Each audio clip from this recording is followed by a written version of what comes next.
ማን እንደዛ ብሎ ይነግርሽ? እኔ ምንም የማውቀው ነገር ደግሞ እህቷ ያለችበት ቦታ ከነገርኩት ህፃኑ ያለበትን ቦታ መናገር ይችላል።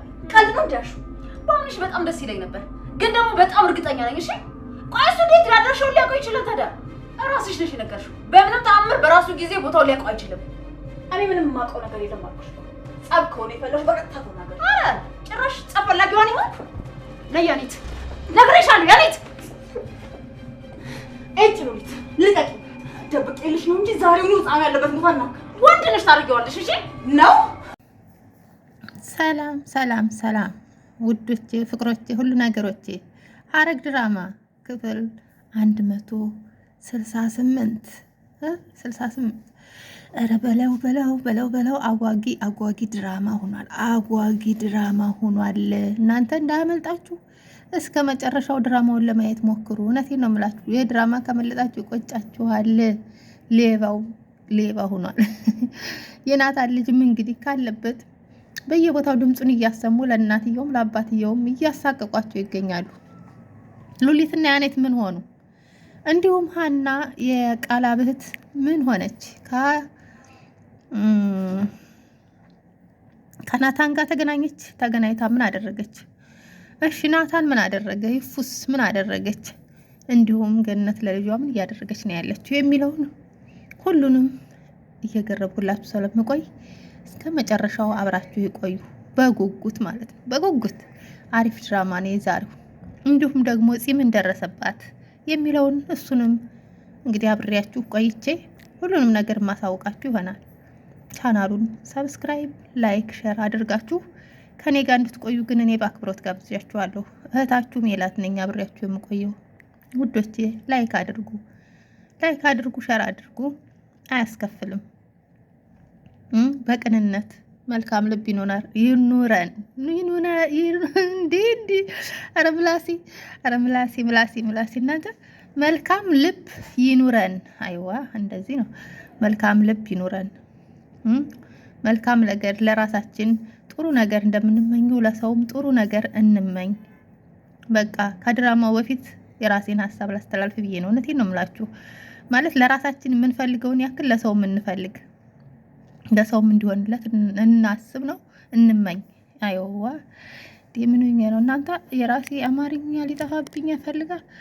ኦኬ ይሄን አቡዳቢን ማታ እያሳየኋችሁ ምን እየበላችሁ ነው ሜላት የምታወራው እንዳትሉ እናንተ። የሆነ ከረሚላ የጉንፋን ከረሚላ ከሀገራችን ደስታ ከረሚላ ነው የሚባል አይደለም። የጉንፋን ከረሚላ የሆነ የነአና ድምፅ ጣዕም ያለው እሱን ምላሴ ውስጥ አድርጌ ነው እያወራ ያለሁት።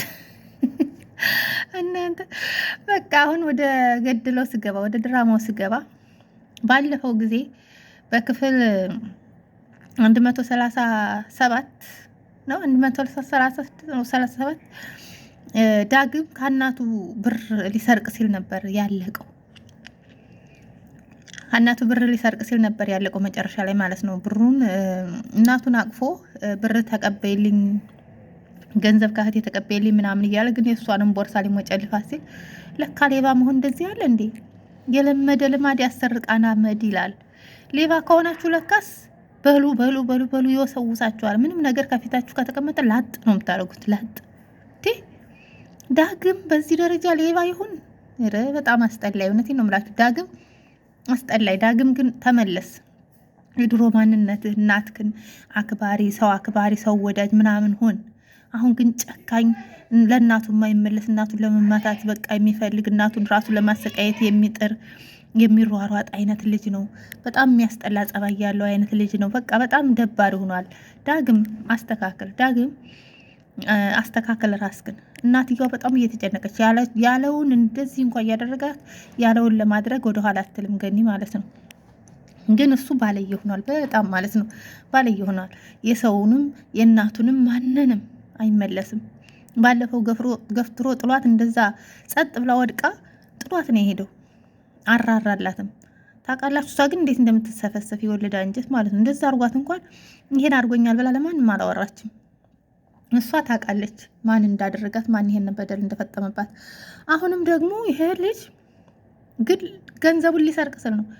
እንዴት ነው አንተ ሞላጫ ሌባ ምናምን ስትለው ዝም በይ ዝጊ ነው ያላት። አሁንም ለምንድን ነው ምን እያረክ ነበር ቦርሳዬን ምንድን ነው ስታደርግ የነበረው ስትለው ዝም በይ ነው ያላት። ዝም በይ ነው ያላት። እንደባለፈው ደጋግማ ብትናገር በሆነ ነገር ወይ መጥቶ ጸጥ ሊያደርጋት ይችላል። ሌባ እንደዚህ ነው እንዲህ መጥፎ ነው እንደሚሆነው እናንተ ጨካኝ ነው እንደሚሆነው ለካ ሌባ የቤተሰቡን የሚነካ አይመስለኝም ነበር አንዳንዴ። ግን የእሱ ሌብነት ደግሞ የባሰ ነው። በጣም ሞጭላፋ ሌባ ሆኗል። አሁንም ገንዘብ ይፈልጋል። ገንዘቡን ግን ምን ሊያደርግበት እንደሆነ አናቅም። እስቲ የናታንና የእፉዬ ልጅ መኖሩን ያውቃል። ግን ምናልባት እሱም አብሮ እየተደራደረ ነው ብዬ ነው የማስበው አሁን ላይ ታውቃላችሁ። እና የእናቱን ገንዘብ ሊሰርቅ ሲል ነበር የነቃ እንትን ያሉት ያለቀው እንደዛ ብሎ አለቀ ትላላችሁ። ከዛ ወደ የት እናምራ? ወደ እፉዬና ናታን። እፉዬና ናታን እንግዲህ በአንድ ላይ ቁጭ ብለው ጸጉሯን እያበጠረላት ነበር። ዛሬ እንግዲህ ደስ የሚል ነገር እያሳለፉ ነበረ። እፉና ናታን ጸጉሯን እያበጠረ እያወሩ ሞቅ ያለ ወሬ እያወሩ ባሉበት ሰዓት ሀና ጋር ሜሴጅ እየተጻጻፈ ነበረ። ማን? ናታን። ሀና እንግዲህ አስባ አውርጣ መገናኘት አለብን፣ ላገኝሽ ፈልጋለሁ፣ ለአንዴም ቢሆን ላገኝሽ ፈልጋለሁ፣ ምነግርሽ ነገር አለ ምናምን እያሰረ ጨቀጨቃት በሜሴጅ። እሺ ለማለት ደወለችለት። የእፉን ጸጉር እያበጠረ ነበር ናታ። ከዛ ስትደውልለት በወንድ አድርጎ ነው እያዋራት የነበረው። ምክንያቱም እፉ እንዳጠረጥር ብሎ ማለት ነው። ወንድ አስመስሎ ነው ሲያወራት የነበረው። እሷ በቃ በሀሳብ ተስማምቻለሁ መገናኘት እንችላለን ስትለው ምንድን ነው ያለው? እሺ በቃ ቦታውን እልክልሃለሁ ትመጣለህ እንገናኛለን ምናምን። እንዴ አንተ ያመሃል እንዴ? እኔ እኮ ሴት ነኝ ምንድን ነው የምትለው? ሴት ነኝ እኮ ነው የምልህ ያለው ትለዋለች። እሷ አልገባትም። አሁንም ደግሞ ደጋግሞ በወንድ አድርጎ ነበር ሲያወራት የነበረው። ከዛ በቃ አንተ በሽተኛ ነገር ነው ምን አይነት ምናምን ብላ ዘጋችበት። እሱም ሚሴጅ ጻፈላት እና ቦታውን የምንገናኙበት ሚሴጅ ጻፈላት። ስልኩን አስቀምጦ ወደ እፉ ጸጉር ማበጠር ነበር የተመለሰው። ከዛ በሌላ ስሜቱ ስለተጠመደ ሀሳቡ ወደ ልጅቷ ስለሄደ የእፉን ጸጉር ማበጠር አልፈለግም። በቃ እንደውም ጨርሻለሁ ብሎ በሆነ ሻሽ ነበር ጸጉሯን የሆነ የእብድ አስመስሎ ያሰረላት። ከዛ እሷም ስታየው ተበሳጭታ እንዴት እንደዚህ ጸጉሬን ታደርገዋለህ? የባሰቡን ጭርጭር አረከው ምናምን ብላ ተናዳበት ጸጉሯን ራሴ እንደውም አበጥረዋለሁ ምናምን ብላ ጸጉሯን ቀብታ ሻሹን ምናምን ፈታንትን ስትል ለናታን ስልክ ተደወለ። ስልክ እናንተ እያያችሁኝ ነው መሰለኝ በመስታወቱ ላይ ስለሆነ እያያችሁኝ ነው፣ ግን ብታዩኝ አላስታውቅም እና ምንድን ነው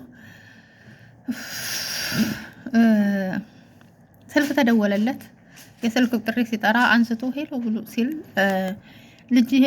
ልጅህን ማግኘት አትፈልግም እንዴ አንተ? የልጅህን ድምጽ መጥፋት አትፈልግም? እና ምንድን ነው የምትለው? ሰውዬ ማነህ ምናምን ብሎ ናታን ተናደደ። ምንድን ነው አንተ ማነህ? ከኛ ህይወት ምንድን ነው የምትፈልገው? ምናምን ብሎ ሲያናግረው ሰውየው የልጅህን ድምጽ ልጅህን ማግኘት ካፈለክ ጠቀም ያለ ገንዘብ እፈልጋለሁ ይሉታል። ሁሉም ሰው ግን ልጁን የገንዘብ መቀባበያ ነው ያደረጉት ማለት ነው። እኔ የምለው ያፌት የት ሄዶ ነው? ያፌት ቢኖር ኑሮ እስካሁን ድረስ ልጁም ታግቶ አይቆይም ነበረ። ልጁ በህይወት መኖሩን ናታን አያውቅም። እፉ ግን ታውቃለች። ከዛ እሱም በጣም ተናደደ። አንተ ማነህ? በእኛ ህይወት ላይ ገብተህ እኛን ልትበጠብጥ የምትነሳው ማነህ ሲለው ማንነቴን የምታውቀው ታውቀዋለህ፣ በቅርቡ ግን ልጅህን ማግኘት ካፈለክ ጠቀም ያለ ገንዘብ እፈልጋለሁ ምናምን ሲለው ናታንም ተናዶ አንተ ማነህ? በሽተኛ ነህ ምናምን ብሎ በሰው ህይወት ላይ የምትቀልደው ምናምን ብሎ ዘጋበት ማለት ነው። ከዛ ስልኩን ካዘጋ በኋላ በጣም ተናዶ ነበር። ትራስ አንስቶ መወርወር ምናምን ሲጀምር እሷም ደንግጣ ተነስታ የኔ ናታን ምን ሆነህ ነው? ማን ነው የደወለልህ? ምናምን ስትለው ባውቀው ጥሩ ነበር፣ ባውቀውማ ግንባሩን ብዬ ነበር የምደፋው ይላታል። ከዛ እሷም በቃ የኔ ናታን ተረጋጋ ችግር የለው ምናምን ብላ አቀፈችው። እሺ በቃ ተረጋግቻለሁ፣ አሁን ግን መሄድ አለብኝ ይላል። ምክንያቱም ከሀና ጋር ስለተቀጣጠረ መሄድ አለብኝ ምናምን ይላታል። እሺ ብላ እሷም ቻው ብላ ትሸኘዋለች። ጃኬቱን ሸታው ሄደ ወደ ሀና ነበር የሄደው። እሱም መንገድ ላይ እያለ እንግዲህ እነ ያኔትና ሉሊት እንዲሁም ቃላብ ጋር ምን ተከሰተ የሚለውን ደግሞ ወደ እነሱ እንንጣና ወደ ናታን እንመለሳለን ማለት ነው። ከዛ ናታን እንትና የቃላብ ለያኔት መቀየሪያ ልብስ ይዞላት መጣ። መቀየሪያ ልብስ ይዞላት ሲመጣ የልብስ ቀይር መቀየሪያ ምናምን ሲላት እኔ አልቀይርም፣ እኔ መውጣት አለብኝ፣ አስወጣኝ ምናምን አባቴ ብቻውን ነው ምናምን ስትለው አዎ አመንኩሽ፣ ብቻውን ነው አባትሽ። ብቻውን ከሆነ ቤታችሁ የት እንደሆነ ንገሪኝና አረጋግጬ እለቅሻለሁ ሲላት ብሞት አልነግርህም፣ የአባቴ ያለበትን ቦታ ብሞት አልነግርህም ትለዋለች። ካልነገርሽኝማ እዚሁ ትበሰብሻታለች ምናምን ብሎ ፌስታሉን ልብስ ያመጣውን ጥሎላት ሊወጣ ስለ ሩጣ አነቀችው። ያው እሱም ወንድ ስለሆነ ጠቅልሎ ጣላትና ሁለተኛ እንዲህ ለማድረግ ብታስቢ ህይወትሽ ሲኦል ነው የሚሆነው ምናምን ብሎ ጥሏት ወጣ። ጥሏት ወጥቶ ግን ሂዶ ሉሊትን ነው ይዞ የመጣው ማለት ነው። ሉሊትን ይዞ መጣ። ሉሊትን አንጥቶ ሲወረውራት አንቺ ደግሞ ከየት መጣሽ ከየት ነው ምናምን ብላ እሷም ከሉሊት ጋር እየተነጋገረች ነው ለበት ዘግቷቸው ሄደ። ሉሊትና ያኔት መያያዝ ጀመሩ። ከዛ ወደ እነ ናታን ሲመለስ ናታን እና ሀና ተገናኙ። የተቀጣጠሩበት ቦታ ሲገናኙ ምንድነው የፈለግከው ምናምን እንደዚህ እየደወልክ ምጨቀጭቀኝ ሜሴጅ እያደረክ ምጨቀጭቀኝ የፈለግከውን ተናገር ስትለው ነይ መኪና ውስጥ ግቢ ሲላት አልገባም የምትፈልገውን ነገር ተናገር ስትለው ናታንም የምፈልገው እንድንተዋወቅ ነው አንቺ ጋር መተዋወቅ ስለምፈልግ ነው ተዋውቀን ከዛ በኋላ ያለውን ነገር ደግሞ ነግርሻለሁ ምናምን ሲላት አይ መተዋወቅ ሳይሆን ሌላ ነገር አስበህ ከሆነ እኔ ባለ ትዳር ነኝ የምትፈልገው ነገር ካለ ተናገር ስትለው እኔ መተዋወቅ ነው ካንቺ ጋር የምፈልገው ምን የዘንድሮ ትዳር ባክሽ ምን ይረባል ምናምን ይላታል። ከዛ እሷም እባክህ አንተ በሽተኛ ነህ እንዴ ምናምን ብላ ጥላው ወጣች። ሄደች። ስትሄድ እሱ ሲከተላት ሲከተላት ብሏል። እየተከተላት መንገድ ላይ ናታንም እንደዛ ሆነ። ከዛ ሉሊትና ያኔት ደግሞ ተያያዙ። ከዛ ያኔት ልቃቂኝ ልጁ ያለበትን እናገራለሁ። እንደውም ለምንድን ነው የተያያዙት? የቃላብን እህት ያለችበትን ቦታ ለምንድን ነው የተናገርሽው ነው። ስለዚህ የቃላብን እህት ያገተቻሉ ሊትና ማለት ነው። አላቅም ፈጣሪ ወቀው። ለምን ተናገርሽ ብላ ነው የተያያዙት። ከዛ ተያያዙ። ከተያያዙ በኋላ ምንድን ነው የተፈጠረው? ለቃላብ እናገራለሁ ልጁ ያለበትን ያለቻት። ለቃላብ እናገራለሁ ልጁ ያለበትን ስትላት እንዳትናገር ይገልሻለሁ ስትላት እሺ እንተያያለን። በዛ መሀል ምንድን ነው ያን ናታንና ማና ስሟ እየተባረሩ ነበር። አባራሪ ተባራሪ ሆኖ በኋላ ላይ ግን ቤቱ አካባቢ ስደርስ ተሰወረችበት። ያለበችበትን ቦታ አላወቀም ናታንም ማለት ነው። ወደ ቦታው ተመለሰ። ከዛ ሳሎን ነበረች ቤታቸው። ተነስታ ስልኳን ጠረጴዛ ላይ አስቀምጣ ወደ ሽንት ቤት ነበር የሄደችው። ደግሞ መጀመሪያ ከፂና አቤል በጣም በቃ ፍቅሩን ስለተቀበለችው በጣም ደስተኛ ሆኗል። ደስታውን እየገለጠ ባለበት በቃ አይደለ ተፋፍረዋል። ምክንያቱም የመጀመሪያ ነው ፍቅራቸውን የተገላለጡት እንደሚዋደዱ የተነጋገሩት ማለት ነው። በሱ ተፋፍረው ነው የነበረው። ወደ ቤቱ ሄዶ ነበረ አቤልም ማለት ነው። ከዛ ሽንት ቤት ድረስ ስትመለስ ጠረጴዛ ላይ ያስቀመጠችው ስልኳ የለም።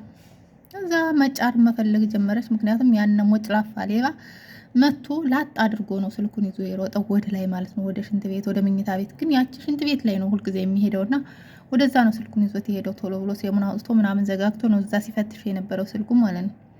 እንግዲህ ሌባ ከቤታችሁ በተለይ ሌባ ካለ እንደው እጁን መቁረጥ ነው። እውነቴን ነው የምላችሁ። ሌባ ሁለተኛ ነገር ሊያነሳ ሲል የሚሰቀጥጠው ነገር በቃ ስቅጥጥ የሚያደርገው ነገር እሱን ቅጥቅጥ ማድረግ።